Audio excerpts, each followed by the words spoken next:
Campaign इसलिए चलाया जा रहा है बिकॉज माता रानी की आस्था के साथ पूरा धोखा हो रहा है। माता रानी की आस्था को बाइकआउट किया जा रहा है। जैसे कि आधे रास्ते हम पहले ही भूल चुके हैं, कोल कंडोली, देवा माई और भूमिका मंदिर।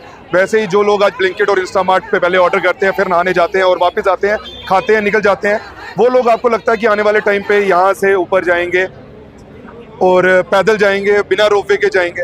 जो लोग आज की डेट में घोड़ा पिट्ठू पालकी को दिखाते हैं, वही लोग घोड़ा पिट्ठू पालकी पे जाते हैं। तो रोपवे आस्था के साथ एक खिलवाड़ है और डेवलपमेंट यहाँ पे ऐसी जगहों पे जहाँ पे तीर्थ स्थान है, जहाँ माता रानी की कहानी है, वहाँ पे नहीं होना चाहिए। और सिग्नेचर कैंपेन से आज ये बताने की कोशिश की जा रही है कि माता रानी, ये खून का बंधन हो चुका है। अगर यहाँ रोपवे लगा तो हम अपने खून की नदियाँ, गर्दन सब कटाने के लिए रेडी हैं। बिकॉज महाभारत हुई थी तो कृष्ण भगवान जी ने कहा था कि सिर्फ कर्म की चिंता करो, फल की चिंता मत करो। तो जितना भी यूथ है ये सिर्फ कर्म के लिए लड़ रहा है, बाकी माता रानी के ऊपर है। जय माता दी।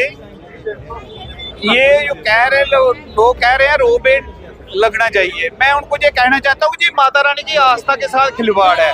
वैष्णो देवी की जो यात्रा है, ये यात्रा एक पैकेज है। पहले भूमिका मंदिर से शुरू होती है, जहां माता रानी ने पंडित श्रीधर जी को दर्शन दिए थे। उसके बाद माता बाणगंगा गई, बाणगंगा में माता ने केश धोए और वहां पे गंगा प्रकट की, जिसे गंगा के बराबर की मान्यता प्राप्त है।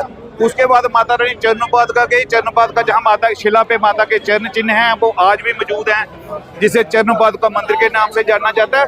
उसके बाद माता रानी अर्धकुंवारी गई, वहां 9 महीने गर्भ गुहा में माता रानी ने तपस्या की। जैसे एक बालक माँ के पेट में रहता है, वैसे ही 9 महीने वहां पे रही। और उसके बाद माता रानी वैष्णो देवी गई। तो ये यात्रा है, ये यात्रा रास्ते में जितनी जो यात्रा के स्थान है, ये बनाए हुए स्थान नहीं, ये माता द्वारा स्वयं निर्माण किए हुए स्थान है। इसका मकसद ये है कि हमारे जो जहाँ के श्राइन बोर्ड के प्रवक्ता हैं, एक जनप्रतिनिधि है, वो रोज कहीं लोगों के साइन उठा के कहते हैं, कहीं से एक साइन लेके आते हैं, लोगों को डरा धमका के साइन लेते हैं, किसी को होटल का नोटिस दिलवा देते हैं, किसी को कहते हैं तेरी दुकान तोड़ देनी है, उन लोगों को डरा धमका के साइन लेते हैं। हमने ये सिग्नेचर अभियान इसलिए रखा है कि हम लोग अपने खून से लिख के दे रहे हैं और सामने हर जगह लिखा हुआ नो रोपवे। जो साइन करेगा, जो नो रोपवे के लिए साइन करेगा, हमारे पास जहाँ ना कोई डर का माहौल है, ना कुछ है, लोग अपनी मर्जी से अपने खून से लिख के दे रहे हैं कि हमें रोपवे नहीं चाहिए। इसलिए ये उनको भी जो श्राइन बोर्ड के प्रवक्ता हैं, जो कालनेमी नाम के जहाँ पे हैं, उनके लिए ये संदेश है कि भाई सुधर जाओ।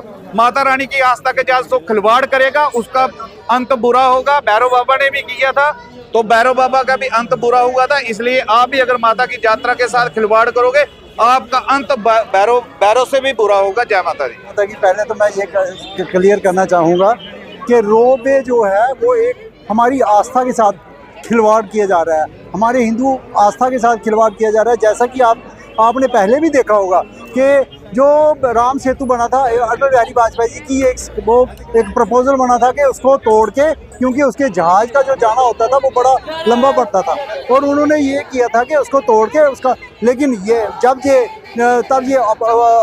उसके बाद यही जो संस्था थी ये कोर्ट में चले गए और उसको नहीं तोड़ने दिया गया। हालांकि उस पर करोड़ों रुपए खर्च हुए थे, नहीं तोड़ने दिया गया। खाली किस लिए कि उनकी आस्था का इशू था।